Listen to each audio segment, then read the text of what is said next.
Hey everybody, welcome to another edition of Liam's Hockey. Been a few days since I've come to you. Obviously things were a little bit down, to say the least, with the storm and the power. We had minimal damage here in the Osgood area, or the Osgood corridor, if you will, other than really the power outage. We suffered little or no structural damage to, I believe, most or all the homes, and even trees or anything. There was almost nothing in and around the Osgood area. So we were very fortunate, other than, of course, the power outage. And for those that are still out, and I believe there are some through even still to this day, and maybe that'll be extended, it certainly made what we went through look like nothing, even though it was into a third day. So, boy, it just an incredible natural phenomena that happens every now and then. Wicked storms gives you the idea of the power of Mother Nature that can still rear her head and decimate. And there were some tragic deaths as well. So it just goes to show you how much you have to respect the advance notices that were out there, and people have to take care, take cover, take care, and hopefully the only thing that is lost is material, because your life is worth more than all of that. So that said, here we are back at it. Try and do a quick one today. A couple things, obviously. Show brought to you each and every time by Hosie and Brown Automotive, and my dear friend Rod Brown, Ottawa's #1 automotive shop for all things automotive, for the jobbers, the garages, and counter people and what have you. Coming right in off the street, you need something. And Adseal Services, and Mark Cullen stepping up as he always has for the duration of this show as well. They are the #1 commercial waterproofing operation really in Eastern Canada, and I was thinking about them the other day. I know they do condos and plaza decks and everything commercial, and they are the best. They are the absolute best. They're second to none in terms of staff, and they should have come and done all the houses in the village of Osgood. Somebody should have hired Adseal Services when they built this subdivision, because the sump pumps here run 24/7. Somebody should have waterproofed these homes a whole lot better, I'll tell you. I know we're on low ground and whatever, but boy, oh boy, I mean, we needed the generator going here nonstop, and 53 hours, that thing had to be refilled every 90 minutes. So do the math. You're not getting a lot of sleep. And I'll tell you, I can't cry a river based on what some other people have gone through. So I'll leave it at that. But to Adseal Services and Hosie and Brown Automotive, thank you, boys, as usual, for being along for the ride. I am wearing, over here, my Rocket Hockey shirt. I got this a number of years ago. That's Charlottetown, obviously, Rocket Hockey. And I'm very pleased to say I'm heading back to the island.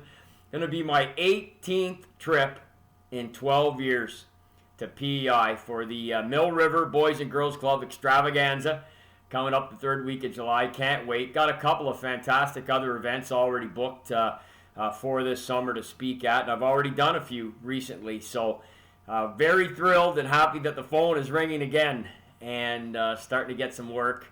Of course, Liam McGuire's is open and starting to rock, continues to rock for the last few months as things have slowly come up for air, and then whammo, we get this storm. So it's been a hell of a decade already, hasn't it? The 2020s with COVID, and certainly for the area here in our region anyway with the storm. So hopefully better days ahead, and hopefully a great summer for everybody coming up. So let's get on to some hockey stuff here. I don't think there's any other housekeeping for the moment.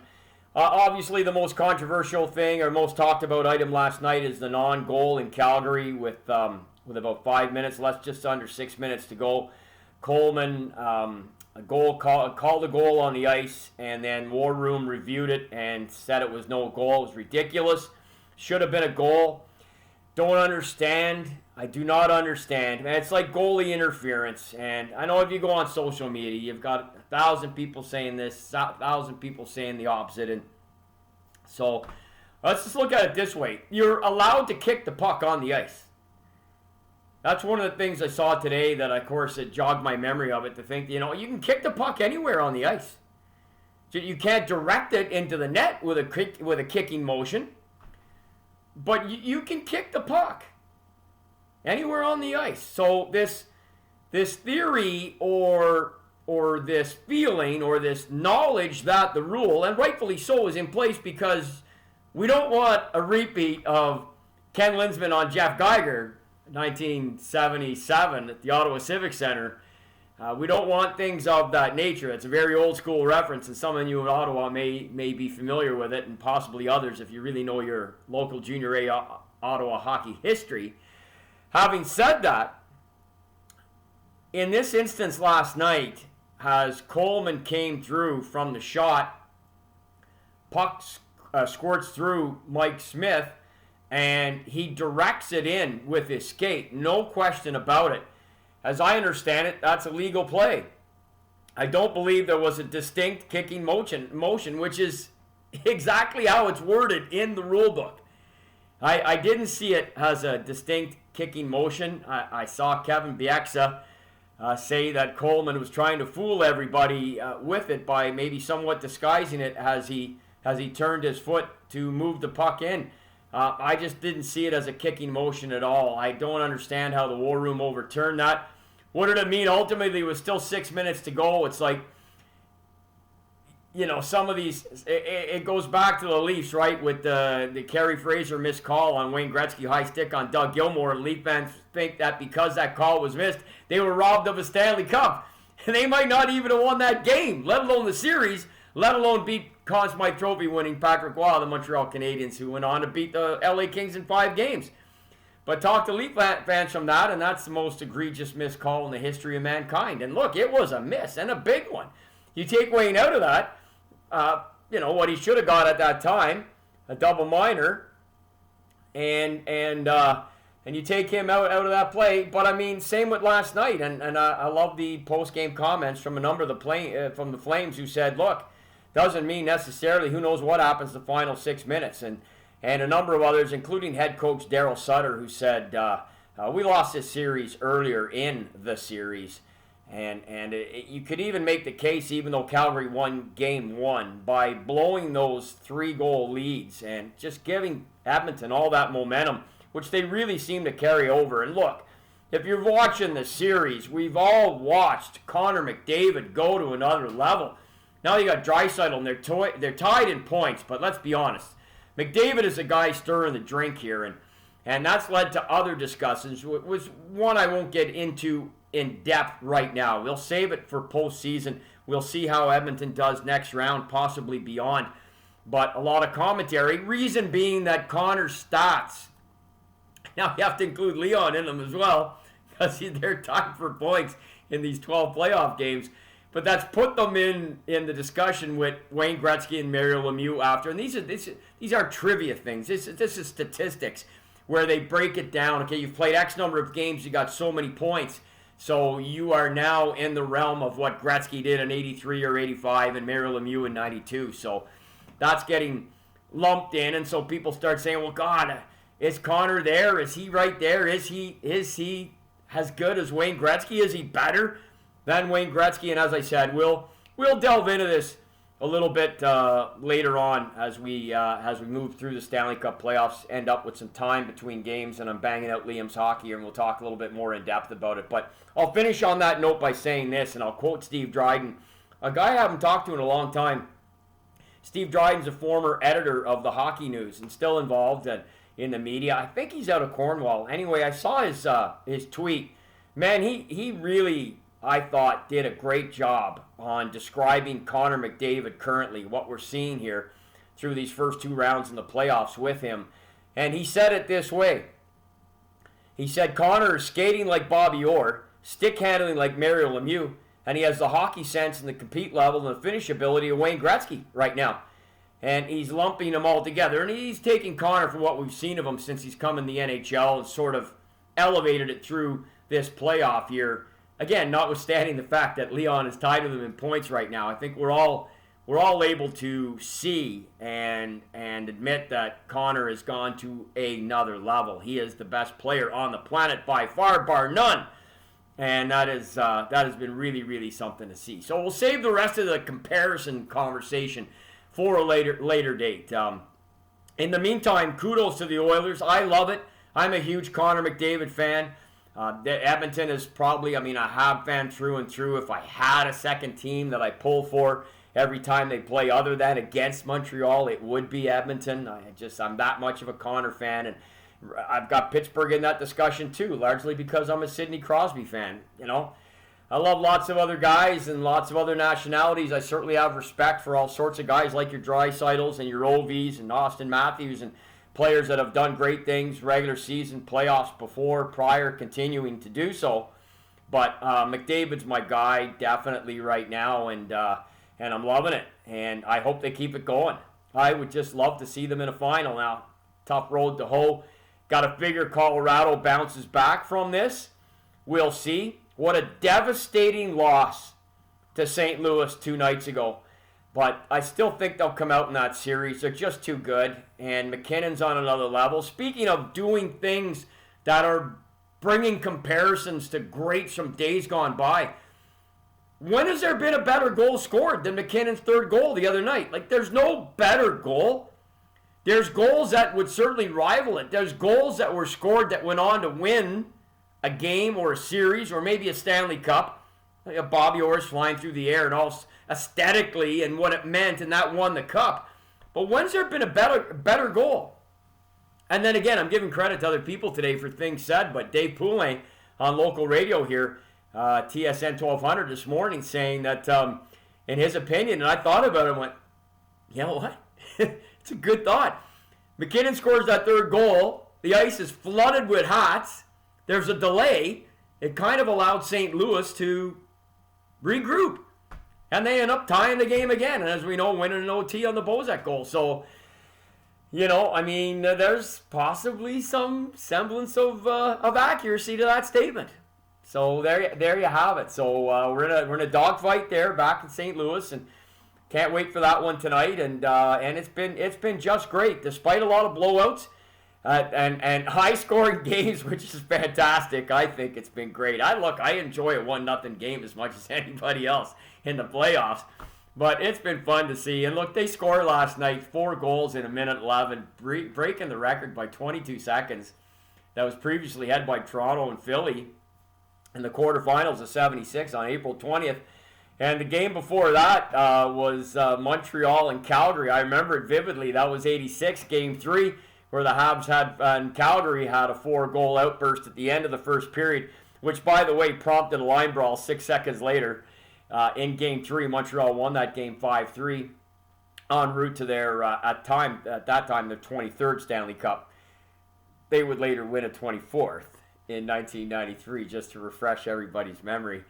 But anyway, Edmonton and Calgary shattered that last night. I mean, you ever thought you would see players or teams hearkening back to the high-scoring 80s or the times before when goals were scored at a more plentiful rate?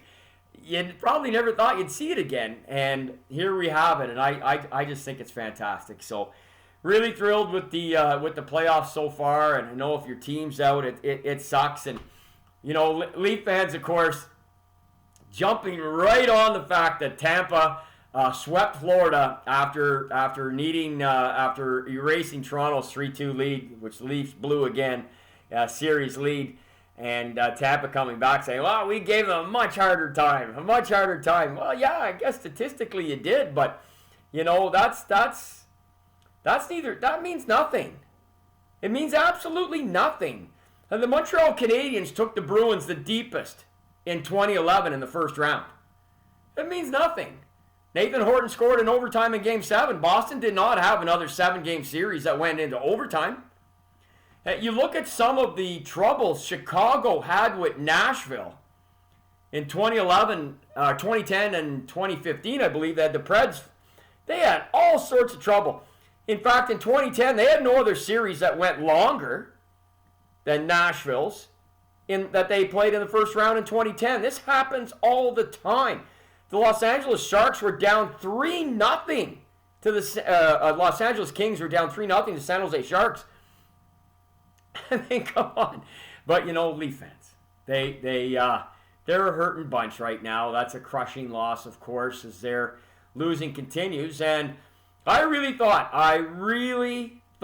there was going to be a strong possibility that they would make Sheldon Keefe a sacrificial lamb and grab Barry Trotz, who's swinging in the wind. Money's no object. It doesn't go against the cap. Throw him a ridiculous contract. Bring him in. His dismissal by Lou Lamoriello was ridiculous. Absolutely ridiculous, in my opinion, that Lou has let Trotz go. With the injuries and the COVID that they suffered this year, and the guys not in the lineup, key guys at different times, they don't get it done. They weren't able to make up. They got a little bit of run, couldn't make up the traction, couldn't get back into that wild card battle.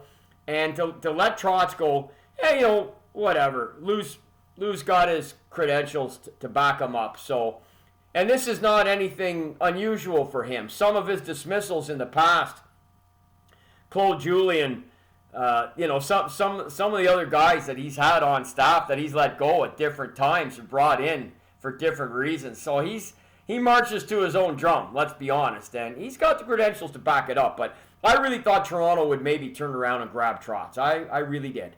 And make Sheldon Keefe the sacrificial lamb here. Somebody normally has to bite the dust, but I cannot see Toronto. Maybe if they don't play Tampa and they play another team this year, maybe they get a series win. But their configuration on defense and with their goaltending is not conducive to going beyond the second round as far as I'm concerned.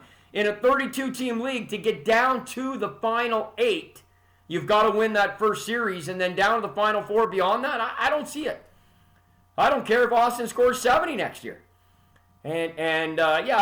Vasilevsky shut the door there in Game 7. So, take a number. Connor and Mitchie and many others have failed before you. So that's not, you have to find a way eventually, Toronto and Toronto fans. And I do think they will win a series sooner rather than later, but they're just not a cup threat.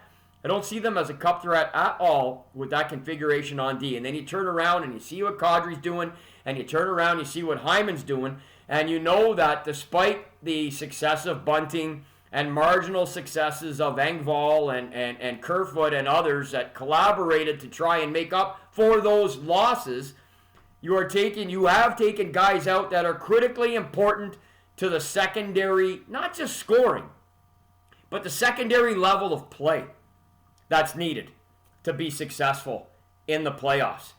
I mean, if it was just one guy, if it was just Austin Matthews and his 60 goals, the Boston Bruins with Bobby Orr would have won more than 2 Stanley Cups. The Pittsburgh Penguins with Mario Lemieux would have won more than 2 Stanley Cups. You need a whole lot more. Now, Leaf fans will say, hey, man, just give us one. And Sens fans are saying that right now, too.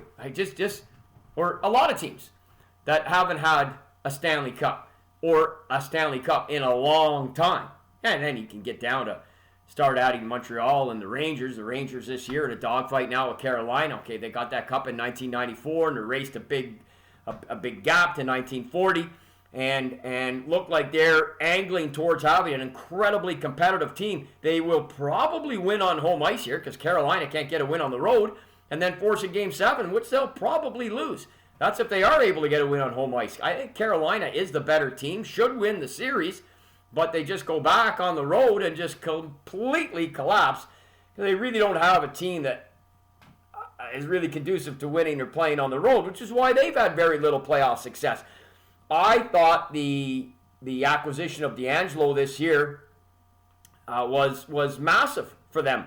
And losing Hamilton to New Jersey and picking up him, I thought in terms of relationships to the playoffs. Now, keep in mind, they haven't had their starting goaltender.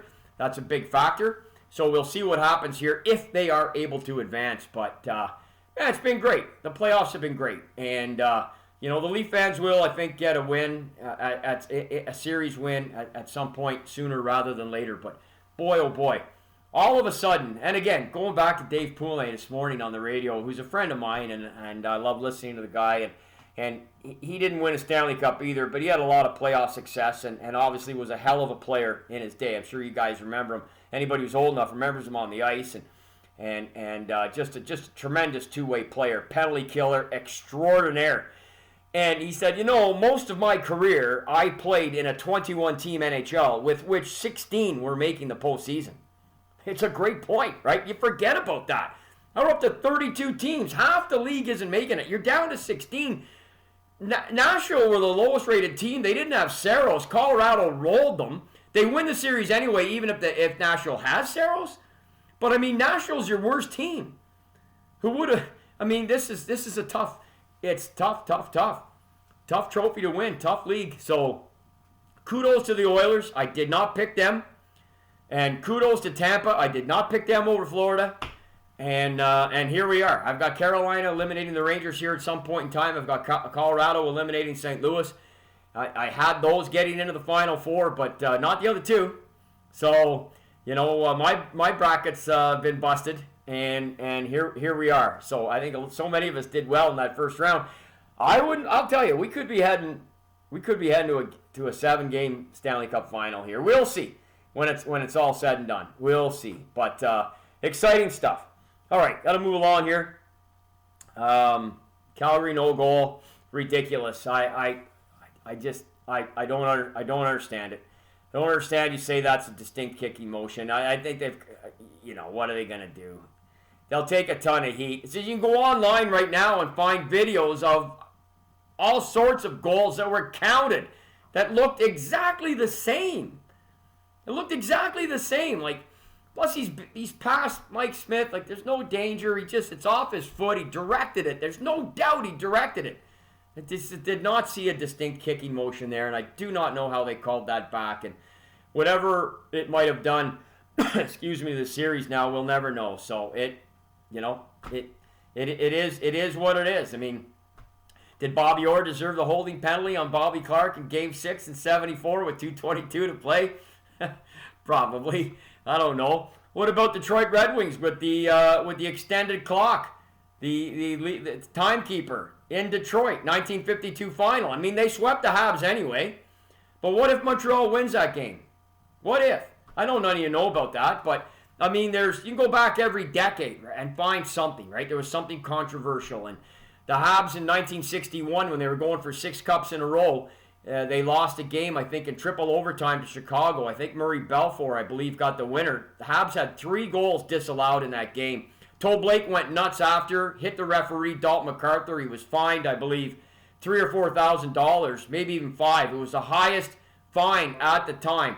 Were all those goals, were the right calls made? I mean, it is what it is. It is what it is, and Edmonton advances. And look, they deserved the series, and it just maybe that game, who knows? We were in for a more exciting finish. Maybe Calgary wins, they extended, who knows? But I think ultimately, at the end of the day, everybody, even hardcore Flame fans, would have to admit the better team won the series, despite that blown call last night. So you kind of got to chalk it up and give it to them. That's pretty much it. I think I just want to get into this day in hockey and a couple of toasts. I think there's anything else really. Don't know if I've talked to you people since the Habs got the first pick overall. That's exciting. Very obviously, I was very happy to hear that this draft is so wide open. I did say on a few shows immediately after that I think Shane Wright is probably going to go number 1, but boy, I'll tell you, you look at that Slovak kid in the World Championships. I know it's a lower level tourney. Oh, by the way, how about Canada? Oh my God. I mean, they got nothing in that game. Nothing. They're down 3-0 in the third period. You're playing on that big ice. Sweden's blocking everything. They can't even get a shot. I mean, they outshot them 19-1, but it wasn't like there was a ton of really glorious scoring opportunities on Ullmark. They were blocking a ton of shots. To me, it was over. I called Sweden to win the game ahead of time. I mean, didn't really look like Canada. They just, losing to Denmark. I mean, they just weren't really. And then all of a sudden, boom, Graves scores 3-1. You got 2 minutes to go. You pull the goalie, Dubois. Okay, all right. So now it's a 1-goal game. You got to pull them a game. What are the odds? They're tying that up. Even the Barzal goal squeaks through. You tie it up. And of all people, Nylander gets the tripping penalty. And oh my God, he's in the box. So it's a 4-on-3 power play because the OT is 3-on-3.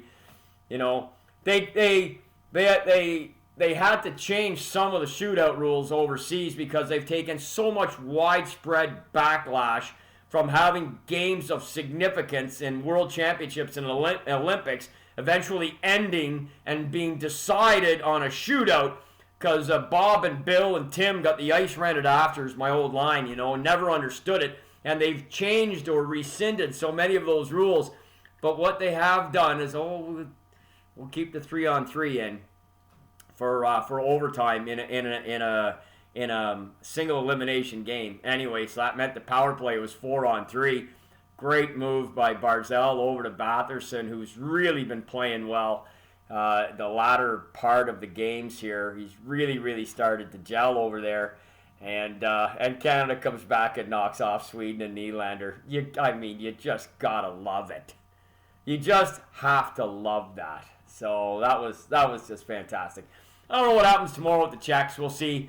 It's a crapshoot every year. But 7 consecutive years we've made the semis with guys who make the sacrifice to go over. So as a fan of all things Canadian and Canadian hockey, I tip my hat to the boys regardless. They're going to play for a medal regardless. But I think it's fantastic. And kudos to the States too. I mean, Swayman's gone over there and really shoring up their goaltending, and they knocked off the Swiss. I don't know what the hell was going on in their pregame. I don't know if you saw the video or not there yesterday. Some crazy stuff. But anyway, the Swiss who beat Canada earlier were full measure for it, by the way, if you saw that game. And the States knock them off. Really did a job on them, actually, to be honest. So, good stuff. Anyway, this day in hockey. So, yeah, lots of things. You know, a year ago at this time was the Habs beat Toronto in Game 5 in overtime. That was the Suzuki Caulfield when Marner gave up the puck at the blue line to win it on the 2-on-0. Oh, man. That was some exciting stuff. Wasn't it, everybody? Wasn't that great? But, no, I want to go back. I want to go back to Tuesday night, May 27th, 1975, because the Philadelphia Flyers won their second Stanley Cup. I watched that game at home on the first line. As I said, it was a Tuesday. I was in high school at St. Pius, grade 11. It was such a big year for me. It was the year I really got into hockey trivia, where I really started to read for the purpose of memorization. It was the first time I went to the Montreal Forum only a few weeks earlier, and it was still very fresh in my mind. Of course, the Habs had been beat out by Buffalo, and the Flyers beat the Sabres on this night, and Bernie Perrant won his back-to-back Conn Smythe, first guy to do so, and recorded his final playoff shutout ever in the same game. Speaking of great goaltending we're seeing from Vasilevsky, Bernie Perrant was a guy in the mid-70s. He had no equal.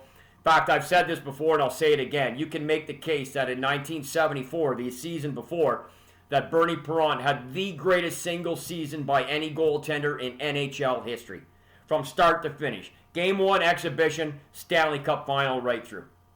That nobody had the season that Bernie did in 74. And for the most part, he basically repeated that in 75 and deserved the Conn Smythe. But that was a great game.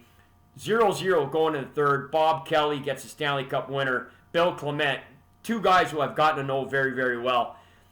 And the reason I want to acknowledge it, let's get a little Nova Scotia whiskey here today, is because the Philadelphia Flyers on May 27th, 1975, winning their second and to date their only 2 Stanley Cups, so their second on this date, became the last team in NHL history to win the Stanley Cup with all Canadian-born players. 1975 on this date. So, you know what? I'm going to toast that. Also going to toast, going to be posting this shortly. I attended an unbelievable Heart Iron. Isn't that great? Love the name of that. From Luxembourg, Nova Scotia. Home of the Blue Nose. Yeah. Did I get that right? sure. Anyways, I attended a great tribute last night for Les Emmerson at the Bronson Center. Les passed away a few months ago, and different compilations of the five-man electrical band got together, and they had different guests that came out. It was emceed by Wayne Ronstadt.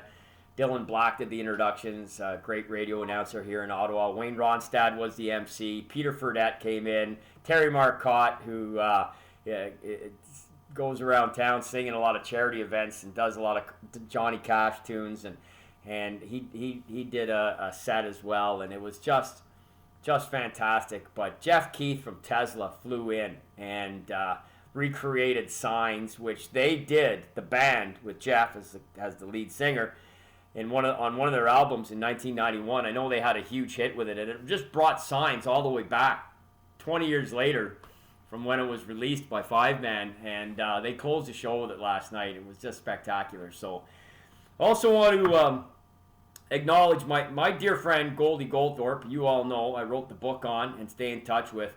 He just recently lost his arguably one of, if not his closest childhood friend, Gary Goulet. And Gary was a Hornpain native, and I'll have some more on Gary at a later date. I've been in conversation with his brother. He's on his way as we speak to Hornpain for the services, I believe, and things of that nature. And I will talk a little bit more about Gary, just because him and Goldie were so close and had such a fantastic relationship. And Gary, hell of an athlete himself, as I understand it, has so many Northern Ontario men were growing up in that day. My God, it is unbelievable how many fantastic athletes came out of that Thunder Bay corridor. I know Hornpain is quite a few miles away, but partial to it because Goldie grew up there and he knew Gary from there and others. And I have chatted with Blake a couple times. I'm going to get some more information and share it with you. Even though I never really I didn't get to know Gary at all, but it means that much to Goldie, so I'm going to share it with you because it sounds like Gary led a heck of a life, and you look at boy oh boy, the litany of people that we have lost, all under the age of 70 or under, and I even add actor Ray Liotta in that just recently at 67, let alone the hockey guys, let alone somebody like Mr. Goulet. So I'll have a little something more for him at a later date, but in memory of Les Emmerson and to Gary through Goldie and Gary's brother Blake.